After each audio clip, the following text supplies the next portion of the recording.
Federico, muy buenos días. ¿Nos escuchas? Los escucho. ¿Ustedes me escuchan bien? Muy bien, gracias. Así es, mi querido Federico. Bienvenido por acá y mientras se va incorporando también, pues el maxi abogado David Peña, pues se anunció, Federico, se anunció, hicieron público el PT, el Partido Verde Ecologista, que finalmente se sumaron a Morena para el llamado Plan B. Y tenemos, pues dieron una conferencia de prensa y tenemos algunas intervenciones de quienes dieron la conferencia y pues este líder pues vitalicio del Partido del Trabajo, Alberto Anaya, pues hace estas declaraciones que viendo las declaraciones de Luisa María Alcalde, de Morena, del Verde Ecologista y de Alberto Anaya, pues él hace un poquito de recuento que me parece vale la pena escucharlo para entrar en materia sobre el tema. Vamos a escuchar. Indudablemente que el mundo y el país vive momentos difíciles. Queremos decirles que México enfrenta adversarios internos, pero también enfrenta amenazas externas. Por ello, el Partido del Trabajo tiene el compromiso de apoyar de manera total y plena a nuestra presidenta Claudia Sheinbaum Pardo, porque en estos momentos se requiere que todos los mexicanos cerremos filas en torno a ella. Tenemos que mandar un mensaje de que en México estamos unidos. Podremos tener debates internos como se vive en una democracia que tiene pluralidad. Tenemos que portarnos todos unidos alrededor de nuestra presidenta. Y es el compromiso del Partido del Trabajo con nuestra presidenta Claudia Sheinbaum Pardo. En relación al Plan B, hemos cuidado que no afecte los avances de las reformas de 1977 que dieron pluralidad y equidad y permitieron que se buscara el poder por medios pacíficos y legales, dejando de lado los levantamientos armados que en esa época eran comunes. Entramos a pelear de manera civilizada el poder. Con la reforma del 96 fue posible también consolidar nuestros avances democráticos y sobre esas reglas lograr que en 2018 Andrés Manuel López Obrador fuera presidente de la República. Y sobre esas mismas reglas, nuestra presidenta Claudia Sheinbaum Pardo lo logró. Esas reglas tienen que conservarse y esta reforma cuida que no se afecten esos avances democráticos. Por eso estamos nosotros con el Plan B, porque ella fue muy cuidadosa en que esos avances democráticos no se echaran abajo. El Partido del Trabajo manifiesta su total respaldo al Plan B de nuestra presidenta y su total respaldo ante adversarios internos y externos. Presidenta, cuente con el Partido del Trabajo. Bueno, pues ahí está. A David ya le damos la más cordial bienvenida. Bienvenido, mi querido Max Abogado, David Peña, y le damos la palabra a Federico en un primer saque. Pues vaya recuento que hace ahí Alberto Anaya, pues el líder histórico o propietario del PT, Federico. Bueno, a mí lo que me parece un poco paradójico es las dos fechas que oímos mencionar, 1977 y 1996. En otras palabras, el PTE insiste en que no echemos atrás la reforma política de 1977, Reyes Heroles, y incluso mencionó que la alternativa sería regresar a los levantamientos guerrilleros de los años 1970. Y 1996 es el buen IFE, el, aquel primer IFE de Goldenberg donde estaba Jaime Cárdenas, por ejemplo, y donde el PRI perdió primero la Cámara de Diputados y luego eventualmente la presidencia. El problema es que la propuesta de reforma constitucional que envió la presidenta no cambiaba nada de eso. Entonces, honestamente no entiendo a qué se refiere el señor Alberto Anaya con el asunto de que sí apoyamos el plan B, pero no apoyamos el plan A. O sea, en realidad no tiene sentido lo que dijo, porque el plan A no afectaba ninguna de las dos reformas que acabo de decir. Es más, dejaba una cosa tremendamente rara, que es que aparte de existir el INE, también siguen existiendo los órganos electorales de los estados, los OPLES, lo cual es un dobleteo de instituciones que nadie ha entendido, y eso está ahí desde 2014. Entonces, honestamente no entiendo de qué está hablando el señor eh, Alberto Anaya.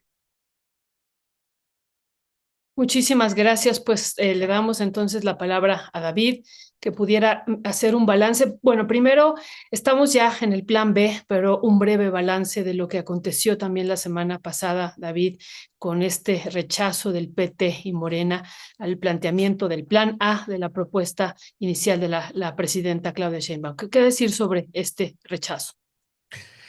Sí, mira, creo que, bueno, buenos días a la mesa, a la audiencia. A ver, creo que la parte del rechazo, conforme se fue construyendo la propuesta de la iniciativa presidencial, de la reforma constitucional, se fue viendo que no tenía los consensos necesarios para poder avanzar, cuando menos en las dos terceras partes, ¿no? De la votación que se necesita para el tema de la reforma constitucional. Creo que durante varias semanas que estuvo en la discusión, estuvo en el estira y afloja de las negociaciones, tanto con PT como con Partido Verde Ecologista de México, hasta llegó un momento donde tuvieron que salir otros personajes, digamos, cambiando, creo que la estrategia era quizá cambiar un poco de interlocutor o interlocutores, cuando menos en el caso del Partido Verde surgieron otros interlocutores que no habían estado participando en el proceso previo. En el caso del PT, no, se mantuvieron casi los mismos. Por ahí aparecieron dos personajes del Consejo Nacional del PT que no tenía yo en el radar. Uno de ellos apareció también ayer en la conferencia de prensa, y que son personajes que a lo mejor en alguna medida estaban siendo incorporados a las negociaciones o a los diálogos para, pues, porque a lo mejor ya se había llegado a un punto muerto, digamos, con los interlocutores. Sin embargo, se presenta la iniciativa. Yo más bien creo que la intención de la presidenta era justo, pues, cumplir con un acuerdo y con un mandato que se tenía, con una... ella lo prometió en campaña, no prometió en campaña exactamente una reforma de ese tipo, prometió, digamos, en campaña meterse al tema electoral, tocar el tema electoral. El de los pluris sí era un tema que traían desde la campaña, entonces creo un poco en la lógica de cumplir sus acuerdos de campaña. Alguien dice, es que era para cumplirle a López Obrador por ¿no? Yo más bien pensaría, digo, creo que hay acuerdos políticos, desde luego, que forman parte de la Realpolitik, pero más bien pensaría yo que es el tema de cumplir con con el acuerdo, perdón, con la promesa que se tenía en materia de campaña para hacer esta reforma electoral. Recordemos, y ahí es importante nada más en el recuento, que la reforma, los planteamientos originales de la reforma que planteaba Pablo Gómez era como 7 veces más grande y más, digamos, profunda sobre, al final, de la que ya quedó presentada en Cámara de Diputados y que también fue rechazada. Entonces, del planteamiento original de Pablo Gómez, en algún momento recuerden ustedes que él dijo en una conferencia de prensa que no era necesaria la autonomía del INE, recuerdan, ¿no? Estas conferencias de prensa que se aventaba Pablo Gómez, y que era importante tocar la autonomía del INE porque la autonomía no servía como, instituciones del Estado, no funcionaban autónomas.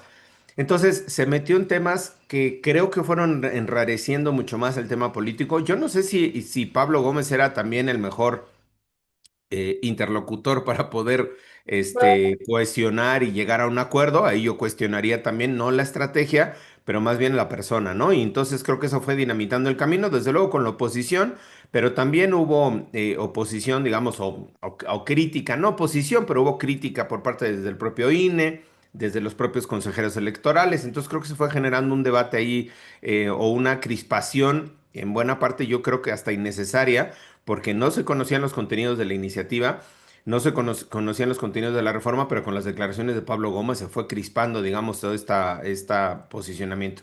Y ahora al final ya, cuando se llega al rechazo en Cámara de Diputados, ya sabíamos, digo, que era previsible, los posicionamientos también, y creo que más bien la presidenta ahora le está apostando en lo poquitito que se sabe del plan B. Es un tema más de austeridad, es un tema más de recorte de gasto en algunos temas relacionados, por ejemplo, con diputados locales, con asignación de gasto en partidos locales. Son temas más financieros, no necesariamente de una reforma electoral tocando las instituciones electorales como se tenía prevista o como la había pensado. Yo no sé si platicado, pero cuando menos como lo había pensado Pablo Gómez. Y bueno, creo que eso fue lo que fue degenerando, digamos, más bien deviniendo en este rechazo al final lo que vimos la semana pasada, ¿no? Los posicionamientos en Cámara de Diputados creo que fueron, pues bastante consistentes con los posicionamientos que habían tenido los mismos partidos políticos a lo largo de estas semanas previas. Y bueno, ahora sí hay un giro, un cambio, y yo coincido con Federico, no entiendo tampoco a qué se refiere Anaya, porque dice pues con este plan B, si no trastocamos la esencia de la democracia, casi casi, pero pues con la reforma que presentó la presidenta Sheinbaum tampoco se trastocaba la esencia de la democracia, si así lo queremos poner. Sí, con la iniciativa o con la tentación que tenía Pablo Gómez, que en algún momento hizo público, él, yo no sé si era de un documento de presidencia o él lo estaba trabajando, con qué personas, pero esto se metía más a temas sí que podían ser mucho más delicados, insisto, como el tema de la autonomía del propio instituto electoral, ¿no? Que al final no fue en la reforma, no quedó en la reforma, pero bueno, creo que ahora hay que revisar a detalle cuáles van a ser estos puntos del plan B. Insisto, hasta lo que se sabe está concentrado mucho más en temas económicos y de austeridad. Gracias, David. Eh, Federico, sobre el plan A, ¿cuáles serían, desde tu punto de vista, los temas, los puntos sustantivos que consideras que hubiera sido bueno para el país que se aceptara reformar? Bueno, los que son muy obvios y que son los que causaron la oposición del PT y del Verde Ecologista. Y aclaro, no de los partidos, sino de las élites que dirigen esos partidos, como por ejemplo el señor Alberto Anaya. Y lo que era bueno, y muy claramente bueno, es que los 200 diputados de representación proporcional que siguen existiendo en la propuesta, por eso no tiene sentido lo que dice Alberto Anaya. La idea de que la Cámara de Diputados Federal está conformada por una parte de diputados de mayoría elegidos en cada distrito y otra parte de representación proporcional que representan el porcentaje real de simpatía que tienen cada uno de los partidos políticos. Eso seguía igual. Entonces, no hemos cambiado el sistema de 77 ni el de 96. Pero ¿qué era lo que sí cambiaba, Ernesto? Lo que cambiaba era que en lugar de que sea el partido político, su élite, la que diga, esta es la lista de los diputados de representación proporcional, y yo pongo el orden, es decir, al principio el PRI pone a Alito Moreno. Marco Cortés aparece en el primer lugar de la lista del PAN. Alberto Anaya va a aparecer en la primera parte de la lista del PT. El señor Velasco va a aparecer en el primer lugar de la lista del Verde. Eso es lo que cambiaba. Lo que se propuso en el plan A es, primero, que los primeros 100 de los 200 diputados federales se repartieran a las personas que obtuvieran el segundo lugar, es decir, a los perdedores mejor posicionados, que ese era el problema original de la representación proporcional. Tú tienes en un distrito, por ejemplo, a unos compañeros y compañeras que luchan con mucho esfuerzo, pero quedan en segundo lugar, entonces ya no tienen ninguna representación. Bueno, su candidato o candidata con la propuesta entra a la Cámara de Diputados, el segundo mejor lugar. Eso no querían. ¿Por qué? Porque le quitas a la élite del partido la posibilidad de ponerla el orden de la lista. Y los otros 100, la propuesta que hacía la presidenta Sheinbaum era que sí, los partidos proponen una lista, pero es el elector y la electora quienes en la casilla ponen el orden de la lista. Entonces no tienen a fuerzas que votar por Alito Moreno, Marco Cortés, Velasco o Alberto Anaya, sino que pueden votar por quienes les caigan mejor de la lista. Y eso era lo inaceptable para las élites de los partidos. Ahora, para la pregunta fuerte, perdón, la pregunta fuerte es, para hacer esto que acabo de decir, ¿necesitas una reforma constitucional? Hamlet Almaguer es de la opinión que no, que esto que acabo de decir, 100 para los mejores segundos lugares y otros 100 para listas que sean abiertas, podría hacerse en la ley secundaria. ¿Van a aceptar eso ahora los partidos aliados a Morena cuando lo rechazaron a nivel de reforma constitucional? Eso es lo que no queda claro. Por otro lado, creo que no hemos discutido como ciudadanía bien que si vamos a reducir los costos, por ejemplo, poniendo límites a la cantidad de diputados y diputadas que tiene cada Congreso de los estados o cuántos regidores hay en los ayuntamientos, eso no hay una reforma a una ley federal. Eso tiene que reformarse en las 32 leyes orgánicas municipales. Entonces, no queda claro en dónde es a dónde el PT y el Verde se van a disciplinar, a nivel federal, en la Cámara, o en cada una de las 32 legislaturas. Muchísimas gracias, Federico. Tenemos un video también del Partido Verde Ecologista y fijando también su posición. Vamos a verlo y regresamos también a comentar contigo, David. Es, es, eh, no, Bueno, no, sí, sí, perdón, perdón, Violeta, sería el de Luisa sí, María. El sí, otro pero no se lo envié, ahorita se lo mando. sí, entonces, bueno, David, una disculpa, aquí tuvimos una confusión. David, hay un tema también que me parece a mí central y que lo hemos estado poniendo, lo que iba a transcurrir en el Senado, ¿no? La disminución del número de senadores y esta disminución también o esta eliminación de la lista en el Senado y de los plurinominales en ese espacio. Y lo otro, pues la reducción del 25% del presupuesto también público a los partidos. Eso me parece que también, además de estos privilegios que hubieran sido eliminados a estos partidos, porque no nada más es el PT y el Verde, ¿verdad?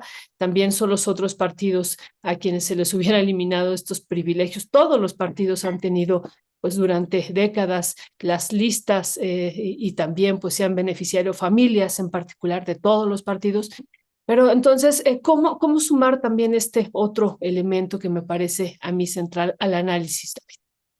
No, yo creo que el tema financiero ahí, lo que cuando no suena lógico, suena metálico, ¿no? Y creo que la parte, una que movió las resistencias para el avance de la iniciativa de la reforma constitucional fue ese también, el tema de los recursos financieros, o sea, de los recursos económicos.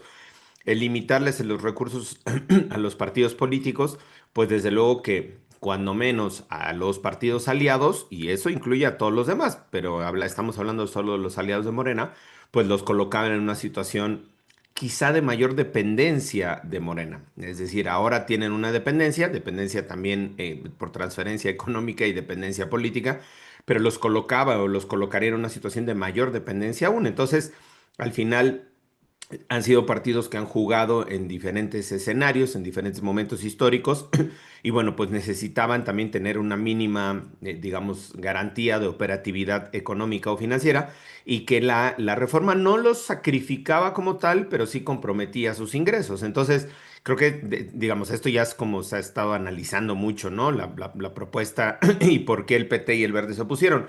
Yo más bien pensaría ahora en el tema de qué es lo que se va a estar presentando, que desde entrada ya tienen el apoyo absoluto, digamos, el PT y el Verde, están apoyando la propuesta de reforma.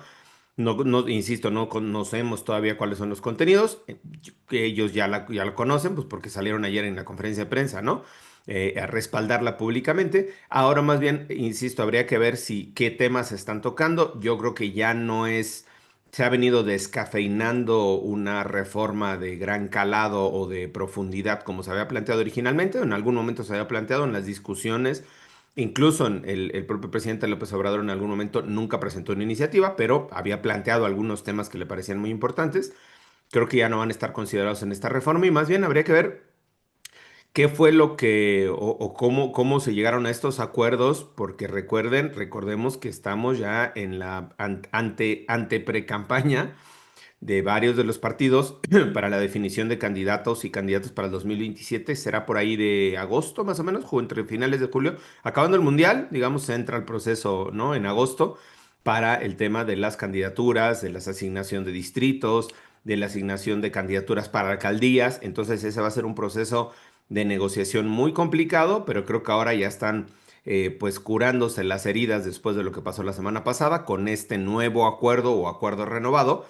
Insisto, que se están sumando ya. Habría que ver también, yo pensaría que a lo mejor hasta alguien de la oposición, no políticamente, digamos, discursivamente no se van a sumar, pero también habría que ver cuáles fueron los posicionamientos que van a tener. Y sobre el tema del Senado, Violeta, yo no vi tantas críticas sobre la disminución de senadores, ¿eh? Me parece que ahí sí generaba bastantes consensos, bajarlo de 128 a 96 senadoras y senadores. Creo que eso generó hasta cierto punto como una buena recepción, una buena percepción, porque no cambiaba, digamos, se eliminaba solamente uno de los cuatro espacios que se tienen ahora por cada estado, se quedaba en tres y eso creo que fue un punto también positivo que eventualmente ojalá se pueda retomar, y que quedó pues también ahí en el tintero y que no se pudo votar la semana pasada. Ya, gracias David. No sé si quieras añadir algo más también ahí sobre esta reforma electoral, el famoso Plan B ahí, Federico, sino también para poder ir pasando al otro tema que tiene que ver con el caso que había estado llevando David de Samir Flores. De ser así, le pasaría primero el balón a David, salvo que quieras añadir algo más que te parezca importante y relevante con respecto del el famoso Plan B. A ver, una cuestión, Ernesto, creo que el problema más complicado que tenemos es que no queda claro cuál es el plan B. Si es nada más reducir los costos del INE, ese fue el plan B de Andrés Manuel, porque esa era la reforma que se podía hacer en leyes secundarias federales. Es decir, reducir el gasto burocrático del órgano llamado INE. Tú no puedes eliminar los órganos electorales de los estados porque eso necesita reforma constitucional, pero sí puedes hacer más delgado el órgano constitucional autónomo, que ya existe. Entonces, esa es una cosa que podría estar en el plan B, pero se ha hablado mucho de las regidurías y número de diputados en las legislaturas de los estados. Y para eso no son leyes secundarias federales, son las leyes de los estados. Y tú no cambias eso con una ley federal. Por eso te digo que nadie tiene muy claro de qué se trata el plan B. Entonces hay que estar pendientes para ver qué es lo que hay ahí. Porque si no, en realidad lo que tienes es a los dos partidos aliados jurando lealtades abstractas sin necesidad de ofrecer nada en concreto.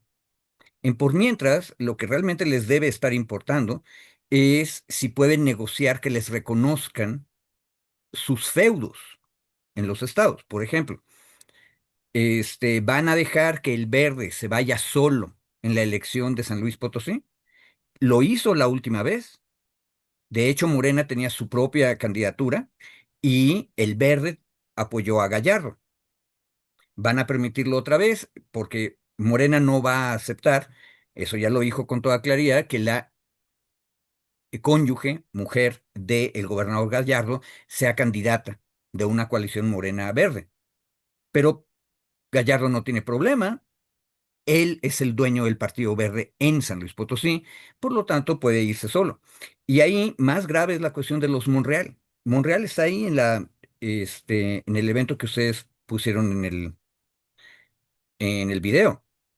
Y la pregunta es, ¿van a aceptar los Monreal seguir dentro de Morena, pese a que Morena no va a poner como candidato a gobernador a otro más de los hermanos Monreal. Esas son las cosas que deberíamos estar probablemente discutiendo. Y hay un detalle, creo que en realidad el problema es este. Cuando la derecha decía que Pablo Gómez es un radical y que habló del problema, entre comillas, de la autonomía del INE, en realidad el asunto, lo que realmente se propuso en el plan A, B, C, en todos los planes, es que cueste menos, no que le quiten autonomía. Uno. Y dos, el consenso, por ejemplo, de quitar a los senadores de representación proporcional, ese era un consenso de la población. La población en general en las encuestas apoyaba la reforma. El problema no es ese, el problema es que los partidos no querían. Y los partidos no querían que se quitaran los senadores de representación proporcional, porque ese es el lugar, Ernesto, en donde se hacen las negociaciones. ¿Dónde está sentado el líder nacional del Verde Aparente, que es Velasco? Como senador plurinominal. Ese es el lugar donde se hacen las negociaciones. ¿Ustedes creen que el PT o el Verde van a aceptar que les quiten esos senadores? No, por supuesto. Y por eso votaron junto con el PAN y el PRI. Entonces, creo que tenemos que esperar a ver qué es lo que sigue. Por Muchas ahora, quien ganó fueron las élites de los partidos. Muchas gracias, Federico. Pues sí, el tema del Senado también era todo un tema, ¿no? En términos de decisión política, de lo que ahí transcurre, pero también en términos económicos. Aquí estuvimos presentando lo que implicaba, ¿no? Lo que implicaba en términos ya económicos la disminución de estos senadores y bueno, pues se hablaba en general, ¿no? En conjunto de una disminución entre 12 y 13 mil millones de pesos y bueno, esta se habla aproximadamente de 5 mil millones de pesos en el plan B. Ya estaremos sacando también números al respecto y pues el día de mañana la presidenta la va a enviar al Congreso de la Unión esta iniciativa y estaremos discutiendo y regresando a ella. Por lo pronto, le damos la palabra también a David, si él quisiera completar algo de este plan A y de este plan B, o entrar también ya a este otro tema que nos parece importantísimo y que ya nos compartías desde la semana pasada, David, ¿no? Por favor, si podemos dar un pasito atrás también sobre quién era Samir Flores, su lucha y este proyecto integral Morelos, en qué consistía y cómo transcurrió su asesinato, David. Sí, a ver, yo creo que en la parte del recuento siempre es importante como contextualizar un poco, ¿no? Lo que ahora vamos a comentar. Samir Flores Soberán es compañero indígena de Amilcingo, Morelos. Él era activista desde muy joven, se convirtió en activista, defensor de tierra y territorio en sus comunidades. Y cuando se anuncia esto, que era el proyecto Integral Morelos, que tenía como finalidad la construcción de una termoeléctrica en el municipio de Huesca, ahí mismo en Morelos, que era alimentado por gasoductos que venían desde Veracruz, cruzaban justo Puebla, Tlaxcala y Morelos.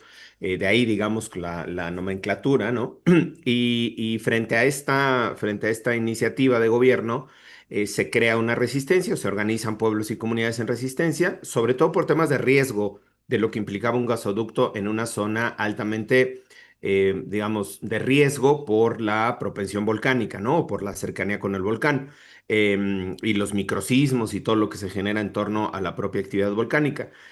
Además, porque esto iba a representar un despojo de las tierras de varias de las comunidades por las que atravesaba este gasoducto y que había implicado una condición de riesgo también para la propia comunidad de Huesca, donde se estaba instalando la termoeléctrica, porque no se tenía, digamos, un manejo de residuos, no se tenía claridad de qué iba a pasar con muchos de los, pues sí, de los residuos, de los desechos que se iba a estar expulsando en esta termoeléctrica, ¿no? Se organizan las comunidades. Samir Flores se organiza también con ellas, se organiza al interior de la propia comunidad de Amilcingo y decide participar varios años antes de su asesinato, 3 años antes de su asesinato, en un proyecto comunitario que era una radio comunitaria, justo con la idea o con la lógica de difundir tanto los posicionamientos de la resistencia como de difundir los proyectos, ¿no? Que era lo que se estaba proyectando en las comunidades para que la gente estuviera enterada. Así se crea la radio comunitaria de Amilcingo, ahí en propio Amilcingo. Él participa y Inicia, no tenía él obviamente formación de comunicador ni de periodista, inicia así poniendo canciones y mandando saludos y poniendo mañanitas. Y poco a poco se va metiendo, digamos, en que la gente le va reportando o le va denunciando a él, porque la gente lo conocía, y él convierte el espacio en un espacio, digamos, de denuncia ciudadana, sí de denuncia política, que era la finalidad original, pero también un espacio de denuncia ciudadana. Eso lo lleva a convertirse en un líder, digamos, de la propia comunidad y de la propia resistencia. Y el 19 de febrero de 2019, él durante 2018 fueron muy críticos a la continuación del proyecto de la termoeléctrica en Huesca. El presidente López Obrador, cuando estaba en campaña, se comprometió a cancelar el proyecto de Huesca una vez que toma protesta en diciembre de 2018. A finales de diciembre de 2018 y principios de enero, él hace una declaración pública y dice que no se va a suspender, que es un tema de CFE, que se han invertido muchos millones y que no se puede suspender, contrario, digamos, a lo que había dicho en campaña. Se propone un mecanismo de consulta pública, no es un mecanismo de consulta indígena, no es un mecanismo de consulta regulado, tampoco es un poco esta idea de más bien diálogos públicos, no es una consulta, son diálogos. Y el 19 de febrero del 2019 se convoca a uno de estos diálogos. Va el representante, perdón, del gobierno federal en ese momento, Hugo Eric Flores, que era de este partido del PES, recordemos, Partido Encuentro Social, que además fue el que llevó a la gubernatura a Cuauhtémoc Blanco, digamos un poco para ir contextualizando a los actores en el escenario. Van representantes del gobierno federal, van representantes de la Comisión Federal de Electricidad y Samir los enfrenta de forma directa, irada. Quedan las grabaciones en la que él lo está enfrentando y diciendo que no están diciendo la verdad, las afectaciones y tal.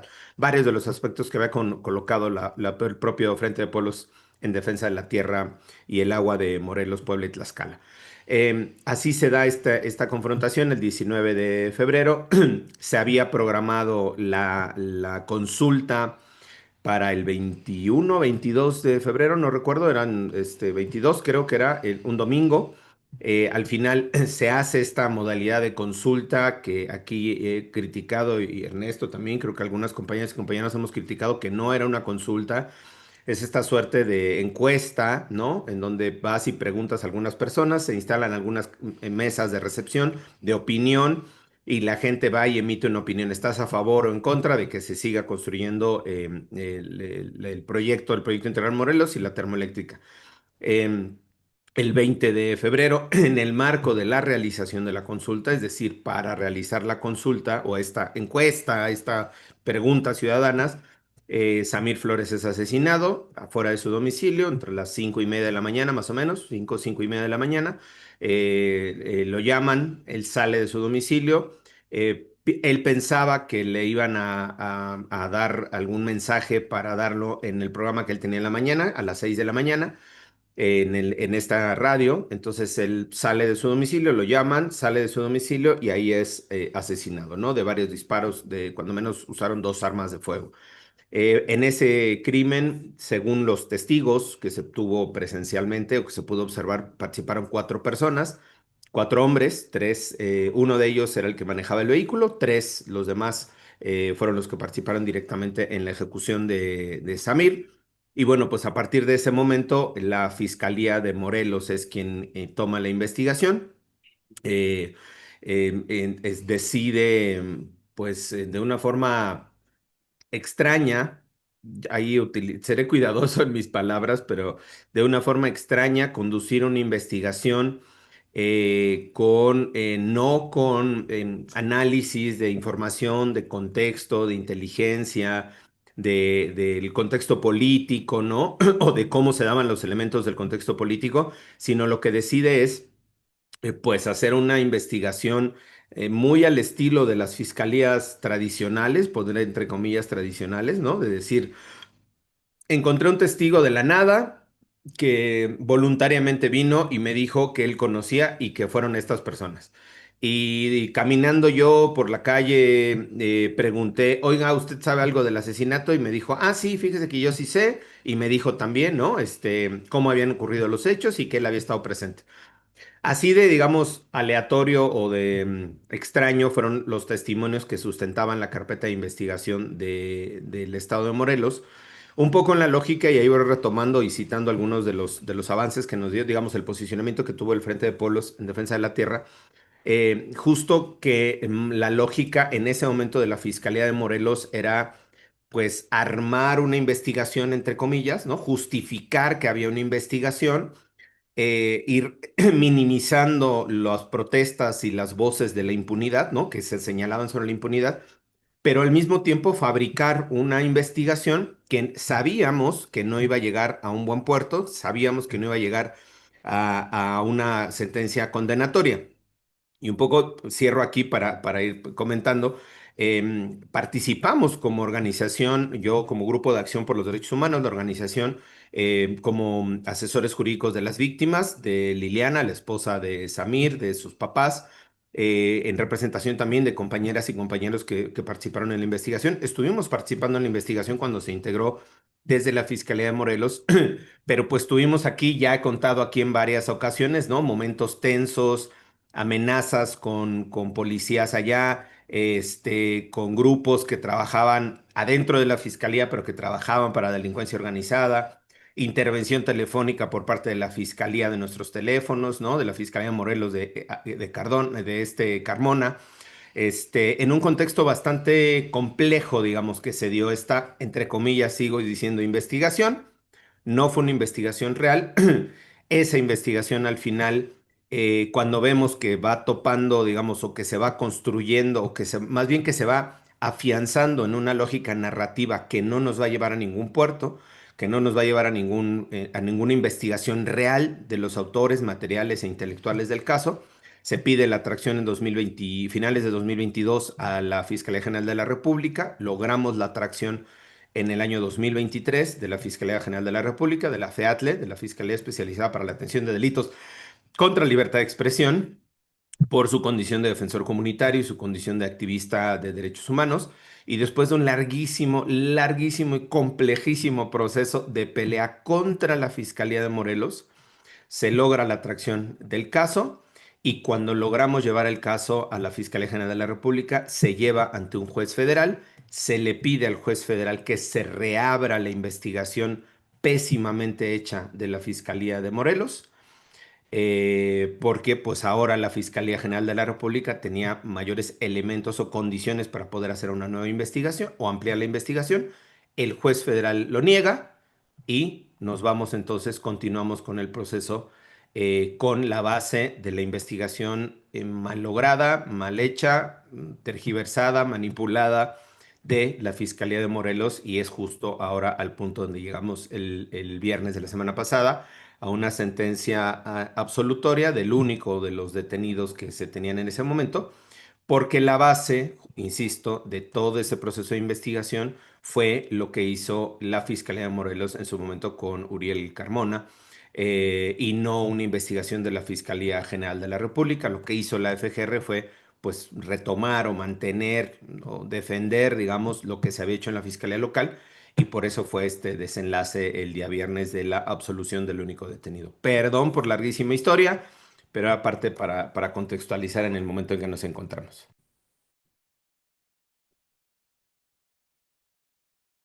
Perdón, gracias, gracias David, al contrario, por contextualizar, ¿no? Porque le permite a la gente, y siempre partimos aquí de que la gente está escuchando por vez primera el caso, de tal manera que vale la pena esta contextualización.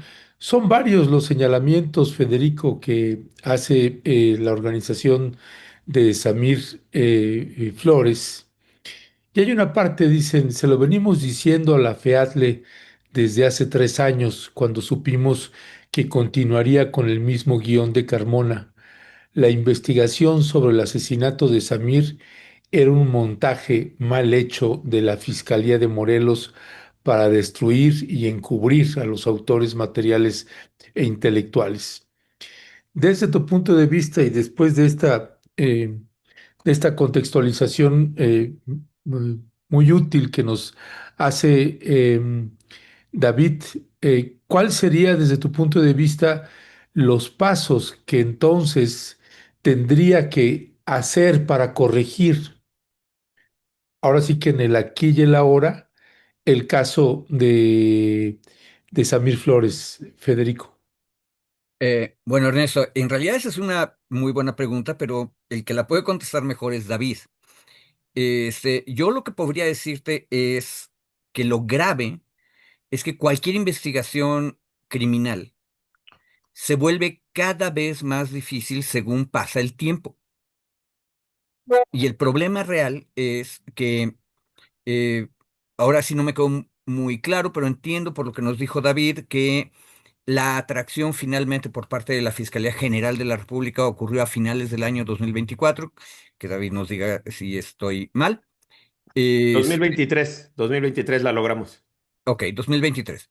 Entonces, por eso se quejan las víctimas que llevan casi 3 años. Este, pero el asunto es que ya en ese momento, hace 3 años, reiniciar una investigación implicaba tener todos los elementos perdidos. O sea, aquí el problema es la impunidad que Uriel Carmona sembró. Y luego la decisión que esta tuvo que ser una decisión de Hertz Manero, el fiscal general de la República, de no reabrir la investigación. Ahora, esa es mi opinión muy general, pero yo tendría, aparte de la pregunta que hizo Ernesto, que más bien es para David, este, yo creo que realmente ya no hay mucha manera de hacer nada. O sea, el derecho tampoco es magia. O sea, el derecho no sustituye a la criminología. Si no hiciste bien la investigación, estás asegurando la impunidad de los responsables. Y pasa el tiempo y es más impunidad. Pero tendría yo ahí otra cuestión. Porque las notas de prensa también están hablando de iniciar acciones en contra de quienes aseguraron esta impunidad, que es Uriel Carmona y compañía. Y Uriel Carmona sigue ahí, feliz de la vida, y su mujer sigue estando ahí, hasta donde yo sé, como parte magistrada del Tribunal Superior de Justicia. Y una última cosa que yo mencionaría es que si no se puede hacer mucho respecto del caso concreto, sí se debería poder hacer mucho respecto de qué es lo que significa atraer. Las reglas de atracción de un asunto a la Fiscalía General estaban mejor definidas en la primera ley orgánica, pero cierto que no era orgánica, de la Fiscalía General de la República. Esa ley que Hertz Manero quitó con ayuda de Monreal en el Senado y a la cual se opuso Alejandro Encinas y que Ernesto estuvo peleando ahí. Pero en esa ley que fue eliminada, se decía, yo puedo intervenir Fiscalía General de la República cuando vea que realmente se están violando derechos humanos y no se está haciendo bien una investigación. Eso lo desaparecieron. Por eso le costó tanto trabajo a los abogados como David lograr la atracción. Creo que lo que tendríamos que estar discutiendo es mejores reglas para la atracción. Y bueno, esos serían mis comentarios, por más que Perdón, sean si quieren, difíciles. perdón que ya me voy como hilo de media, ¿no? Entonces, a ver, nada más, es importante igual como tener los otros datos del caso como tal, del contexto. Ya vimos un poco la parte del contexto. Samira enfrentaba a gente de los políticos locales vinculados al Partido Verde, por cierto, ¿no? Ahora que estábamos hablando del Partido Verde. El actual presidente, Lavín, que se apellida de apellido Lavín, eh, él toma protesta en el 1 de enero de 2019. Él gana en las elecciones de 2018, es el presidente municipal de Temuac. Eh, y entre que gana, entre junio, que fueron las elecciones, y enero, que toma protesta, es asesinada su hermana y su mamá del presidente municipal por pues, rencillas, enfrentamientos, lo que sea, ¿no?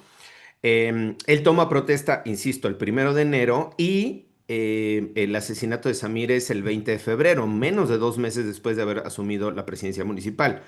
Quienes las compañeras y los compañeros han señalado no como responsable directo, pero con intereses y con animadversiones en contra de Samir, era justo el presidente municipal, hoy otra vez presidente municipal.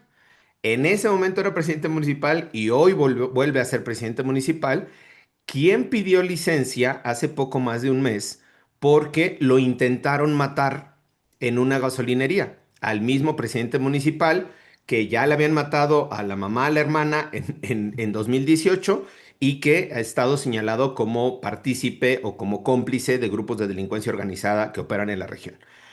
Em, Se señaló también algunos de los grupos de delincuencia organizada que operan en la región con intereses con uno de los líderes, creo que es de la Confederación Campesina Mexicana, una cosa así, Humberto Sandoval, que es uno de los líderes sociales, digamos, en ese momento vinculados al PRI, durante muchos años vinculados al PRI, ahora operador político del Partido Verde Ecologista, que era uno de los opositores también a lo que estaba haciendo Samir.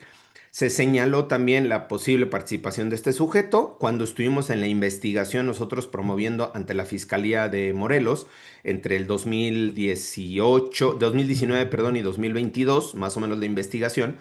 Se pidió que se compareciera a estas personas, a algunos de ellos se les citó.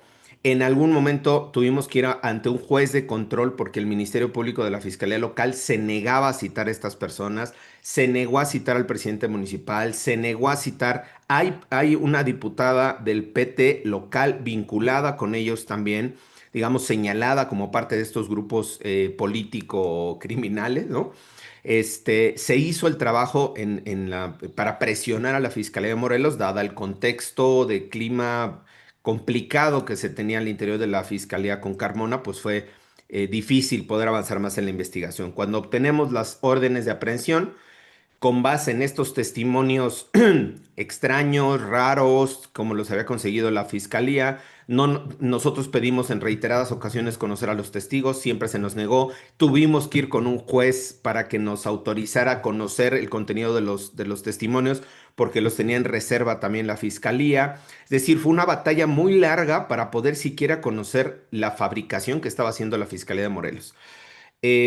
Cuando se logran las órdenes de aprehensión en contra de 3 de los 4 sujetos que participaron en el asesinato, nos enteramos que uno de ellos está muerto, el segundo está desaparecido y solo este sujeto que fue sujeto a proceso, valga la redundancia, era el único que estaba, digamos, accesible.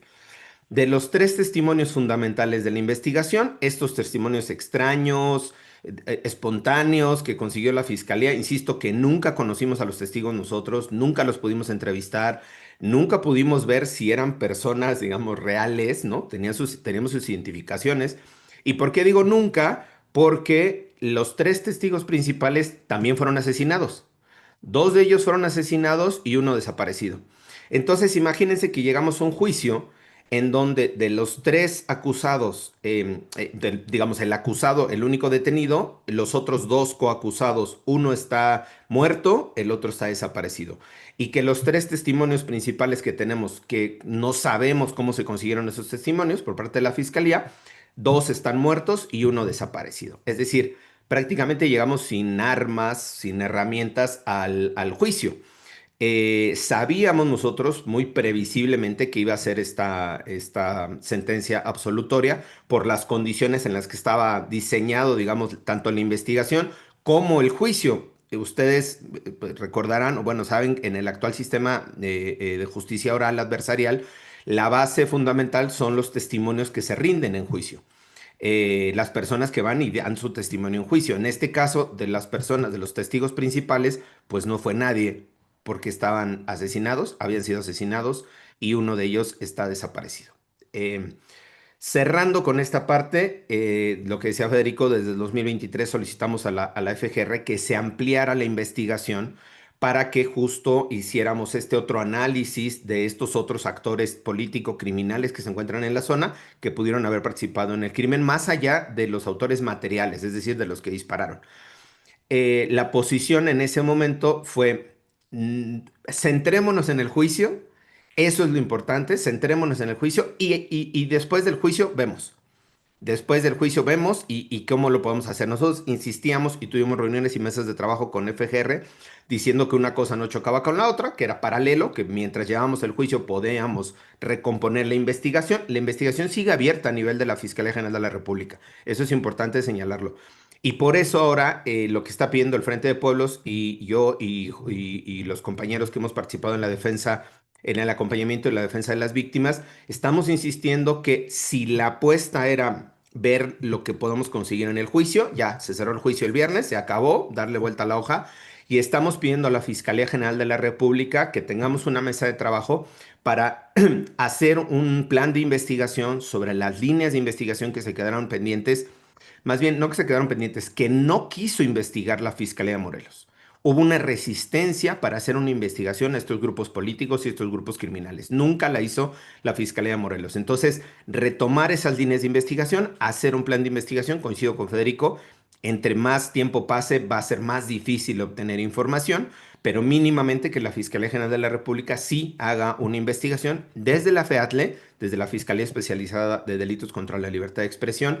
Ha habido cambios en la Fiscalía General, ustedes ya lo saben, y esperaríamos que, y lo hemos hecho tanto en reuniones con la fiscal especializada en derechos humanos, la nueva fiscal que fue nombrada hace un par de semanas, ya tuvimos una reunión con ella justo para exponerle la necesidad de reaperturar, no reaperturar, reconducir la investigación en este caso particularmente. Y cierro, no todavía no queda tiempo, pero cierro diciendo que yo ponía aquí el ejemplo con mis compañeras y compañeros del grupo de acción y les decía que es una modalidad distinta para llegar al mismo punto de la impunidad. No podemos señalar que hay impunidad en abstracto, no podemos señalar, es un método mucho más sofisticado y lo compartíamos con tres de los casos que nos ha pasado igual, el caso de Sergio Rivera en Puebla, el caso de Betty Cariño y Yuri Yácola en Oaxaca y el caso de Samir Flores. Tres defensores de derechos humanos, cuatro defensores de derechos humanos, tres de ellos asesinados, uno desaparecido, en donde el mecanismo del sistema de impunidad y de las redes de poder funciona más allá de la impunidad perdón la expresión, de hacerte güey en la investigación y no hacer nada. Funciona, detienen, procesan, llevan a la gente a juicio a sabiendas que la investigación y a sabiendas que no vamos a llegar a una sentencia condenatoria y que por lo tanto se lavan la cara, digamos, si es un lavado de cara de las autoridades diciendo, hice mi trabajo, no dieron las pruebas para sentenciarlos, pero yo hice mi trabajo. Es un esquema mucho más complejo, mucho más sofisticado que viene operando los últimos 8, 10 años, un poco más. Insisto, no es esta ya impunidad rampante del 85-90% que no se investigan. Creo que el mecanismo se va sofisticando un poco, es una presunción, a partir de la correlación o la connivencia de funcionarios estatales, locales, con grupos de delincuencia, que son los que participan en estos crímenes, y se genera esta especie de protección y de impunidad institucional para evitar que las investigaciones lleguen a estos grupos, ¿no? Es una conclusión de este momento de lo que estamos pasando y bueno, pues sí, volver a llamar a la Fiscalía General de la República a que se abran estas mesas y que podamos hacer este plan de investigación y reconducir las investigaciones hacia unas nuevas líneas. Insisto que la Fiscalía Local nunca quiso, por protección, por complicidad o no sabemos, pero nunca quiso investigar. Muchísimas gracias, David. Pues estás dando algunas respuestas de algunas preguntas que teníamos. Por ejemplo, yo te iba a preguntar, pero le paso también la voz a Federico. O sea, si en el caso, ¿no?, de una absolución ya no hay nada que hacer, es decir, no hay una apelación o no hay alguna forma de decir ya se tomó esta decisión de que se absuelve y se puede dar marcha atrás en términos judiciales. Ustedes ya nos dirán, pero tú ya estás diciendo pues que está abierto el caso en la Fiscalía General de la República y que, bueno, pues se pide también una nueva investigación, ¿cierto? Entonces es lo que nos estás planteando, pero en términos también de esto de la absolución que se tomó, si hay algo en términos judiciales que se pueda hacer o ya no se puede hacer nada, Federico, en general, hablando de una absolución, Eh, no del caso. Ajá. em, Yo preferiría no contestarte en términos generales, porque eso es volver a ser mágico al derecho. No, David lo ha explicado muy bien. La investigación que hizo Uriel Carmona y su fiscalía estaba mal hecha. Por lo tanto, la persona que estaba ahí acusada, así como nos lo explicó David, lo más seguro es que estaba mal acusada. Es decir, en una de esas es una persona inocente. alguien que lo pusieron ahí para pagar los platos rotos, ¿sí?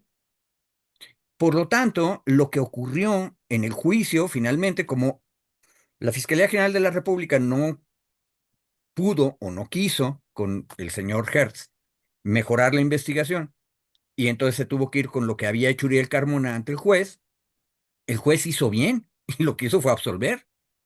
Entonces ya no hay nada que hacer. Y por eso David nos dijo ahorita muy bien que quienes están acompañando el caso dijeron, pasemos la página, porque apelar eso, hay una apelación posible, podrías pedirle al Ministerio Público que lo haga, pero así como nos lo dijo David, pensémoslo en términos radicales, estás insistiendo en que se acuse a un inocente. No debe hacerse. Lo que tendríamos que hacer es hacer una buena investigación, pero ahí mi problema, y con eso termino, es ¿qué buena investigación puedes hacer 6 años después? Claro, claro. No, pues muchísimas gracias, Federico y David, de veras, gracias por la explicación tan detallada del caso de Samir. Y además, pues, nada más te escucho decir, pues una nueva modalidad de, para encubrir estas modalidades de corrupción, de encubrimiento que hacen las fiscalías. Pues nada más uno se queda con los ojos cuadrados de saber que la creatividad que pueden tener estas fiscalías para cometer este tipo de atropellos contra tantas y tantos casos y familias.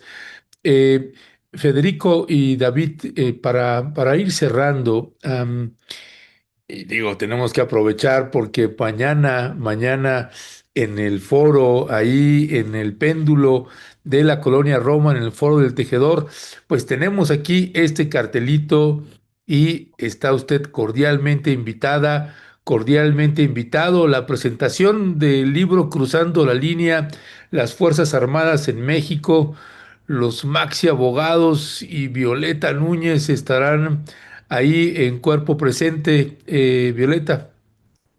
Así es, estarán ahí la mesa de los maxi abogados, decíamos, va a ser un interesante debate y pues estaremos presentando, Ernesto, a las 6 de la tarde en este espacio y bueno, pues más bien yo le pasaría la palabra a David para que pueda cerrar también sobre este tema que estábamos hablando y bueno, que nos pueda platicar un poco de este capítulo que escribió también en este libro de las Fuerzas Armadas.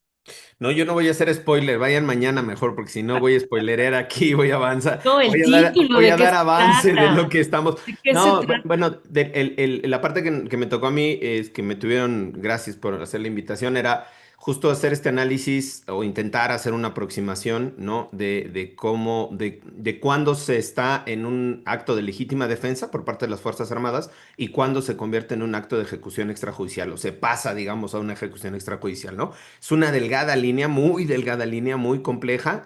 Intentaba hacer algunas aproximaciones ahí en el libro. Y bueno, parte de esto creo que lo seguimos viendo, ¿no? Sigue siendo actual, ya en menor intensidad de como se vio en algunos años pasados, pero sigue habiendo todavía este tipo de casos, ¿no? Y finalmente, nada más para cerrar el tema de lo de Samir, para que cierre Federico. eh, Creo que es muy importante aquí lo que se ha dado la voz es a la propia comunidad y a la propia, al Frente de Pueblos en Defensa de la Tierra de Puebla, Tlaxcala y Morelos, ¿no? Creo que han sido las compañeras y los compañeros de Samir los que han estado levantando la voz, los que han estado posicionando. Y a mí sí me parece importante dos cosas. Uno, el tema de la seguridad de las compañeras y los compañeros, porque siguen haciendo denuncias públicas. En mi caso igual, digamos, retomo y hago eco de estas denuncias, pero las compañeras y los compañeros están en el territorio, siguen estando, viven en comunidades donde hay presencia de estos grupos a los que se está denunciando. Entonces me parece, primero, que es un tema de seguridad que se tendría que tener en el radar.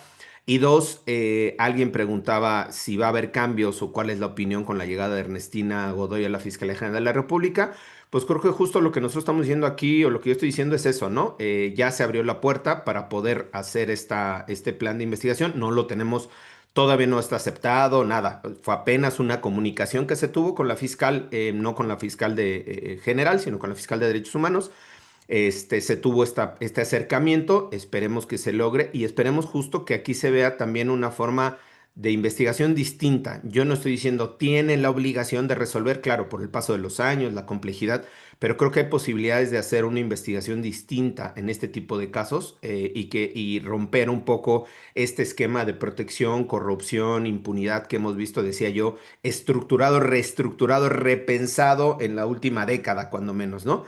De cómo se vienen orquestando este tipo de casos en la impunidad. Entonces, es una oportunidad, yo creo que colocaría allí, es una oportunidad. Hay que continuar con la investigación, no se puede quedar este caso así, simplemente decir, pues ya se absolvió al único detenido y pues ahí se acabó, ¿no? Hay que continuarlo y insisto, creo que Samir se convirtió desde su asesinato en una referente de la lucha de la defensa de la tierra y el territorio. Y creo que esa propia invocación a este referente nos obliga a seguir continuando con las investigaciones, a seguir continuando con las presiones para que el caso no quede en la impunidad o no quede perdido ahí en la historia, como muchos otros casos que hemos tenido a lo largo de estos años y que lamentablemente pues han quedado ahí olvidados. Gracias, David. Federico, también cuéntale un poquito a la audiencia de qué va el capítulo que escribiste y que estarán presentando el día de mañana a las 7:30 de la tarde, noche, en el péndulo de la Colonia Roma. Bueno, mi capítulo es una explicación de cuál es el contexto en el que se crea la nueva Guardia Nacional. Este, y ese capítulo lanza por ahí algunas ideas acerca de cuáles serán sus antecedentes, pero también lo más importante es el por qué se llama Guardia Nacional y cómo fue que se organizó. De eso se trata.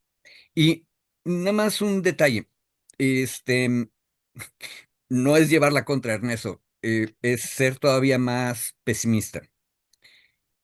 El caso de Samir no es una cosa nueva.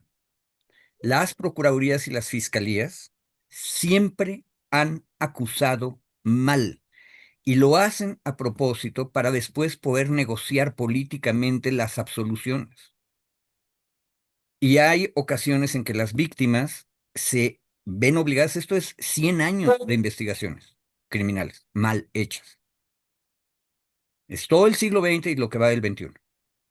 Las víctimas de pronto se ven obligadas a aceptar una mala acusación porque es el único tipo de algo cercano a la justicia que se va a obtener.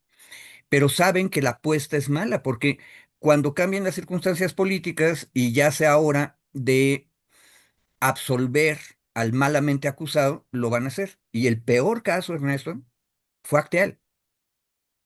Acuérdate, los acusados de ser los asesinos materiales de Acteal fueron arrestados, detenidos, todos de un jalón, sin ninguna investigación, y por lo tanto no había ninguna seguridad de que estuvieran realmente involucrados. Pero en ese momento las víctimas aceptaron esa tremenda, horrible realidad porque era la única manera de tener algún tipo de acercamiento a la justicia. Y que ocurrió apenas le convino al poder, se cayó el asunto. Y el señor Hugo Eric Flores, se fue al CIDE y consiguieron buenos abogados y se cayó la condena. El problema que tiene Ernestina Godoy y todos los fiscales y fiscalas nuevas es tremendo, porque no hay una tradición en ese país de hacer investigaciones penales serias. Y lo que Federico está diciendo ahí de Hugo Eric Flores es que terminó siendo el abogado que logró la liberación de muchos de quienes perpetraron la Eh, masacre de no, Acteal. y cuidado, Ernesto, es que es todavía peor. No sabemos de quiénes, porque estaban mal acusados. De ese tamaño es la impunidad. Ese es el horror.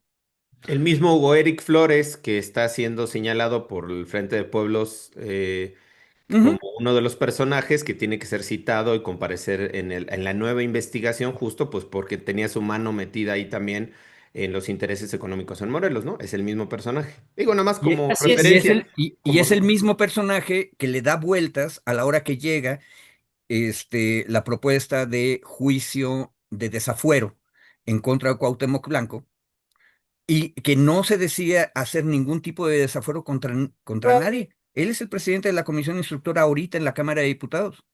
En otras palabras, tú lo que tienes ahí es un elemento que lo que hace es hacer trampa todo el tiempo. Y aparte ahorita está tratando, a través de otras personas, no de manera directa, de tener otro partido nuevo. Ujú. Sí, así es. Y también esto que dices, Federico, me parece importante, pues la participación del CIDE en este otro caso, ¿no? Que no vamos ahorita a tocar, pero que también tú mencionaste ahorita, y que ha sido, ¿no? A propósito de lo que ha acontecido estas últimas semanas en el CIDE, pues hemos tratado aquí, abordado en algunos casos, pues también vimos muy activamente, por ejemplo, a Luis Hernández Navarro denunciando en el caso de Actial, pues la participación del CIDE también en esto que tú estás mencionando. Así es que gracias por retomarlo. Pues seguiremos discutiendo este tema que nos parece importantísimo. Gracias, David, por toda esta lucha que han llevado ustedes ahí junto con las familias y en verdad muchísimas gracias y fuerte abrazo, David, y pues gracias también, Federico, por abordar también estos temas. Seguimos en Y que comunicación. vaya la gente mañana, mi querida Violeta, que vaya la gente que nos acompañe, 7:30 de la noche, llame ya, 7:30 ahí en el Dame ya. péndulo, llame ya a 7:30 de la noche en el péndulo para que podamos platicar y discutir de estos temas, del libro sobre todo, pero de estos temas también. No sé Así cuánto es. durará la plática, pero supongo que tendremos Pues ahí. como 2, 3 de la mañana más o Ah, menos. perfecto, Es, no, pues está Ahí, todo. entonces sí. Así Sí. que Así es que también mañana, abordaremos el tema, y qué bueno que lo estás diciendo, el tema del corredor interoceánico y del Tren Maya, porque las Fuerzas Es tu Armadas tema. ahí presentes, ajá, y que ahora son parte ya de este Plan México, así es que no es menor el tema, es un tema también ahí que hay muchos intereses económicos y estaremos abundando también sobre Y, ese otro. y ahí que amenazaron también a uno de los compañeros defensores de allá. Bueno, no solo lo amenazaron, balacearon su casa hace como 3 semanas. Uno de los compañeros de Usisoni, Carlos Beas, que ha estado denunciando como toda esta la operación de la Marina en el interoceánico. Se tuvo que hacer un mecanismo de seguridad con él, y con él y con su familia. Pero bueno, ya lo comentaremos mañana también. Es otro defensor histórico. ¿estás llevando el caso ese de Carlos Beas? No, he estado acompañando solamente a los compañeros que lo acompañan, valga la redundancia, ¿no? No me metí en el caso, y lo conozco a Carlos desde hace muchísimos años, he trabajado con él, somos amigos, y me buscaron para el tema de referencia de seguridad sobre todo, ¿no? Con el mecanismo y cosas ahí, hacer algunos temas. Yo no traigo el caso de él, he estado en comunicación con él, pero pues creo que también hay que colocarlo también como otro factor, ¿no? De otra vez ataque a defensor que está en el tema de tierra y territorio defendiendo.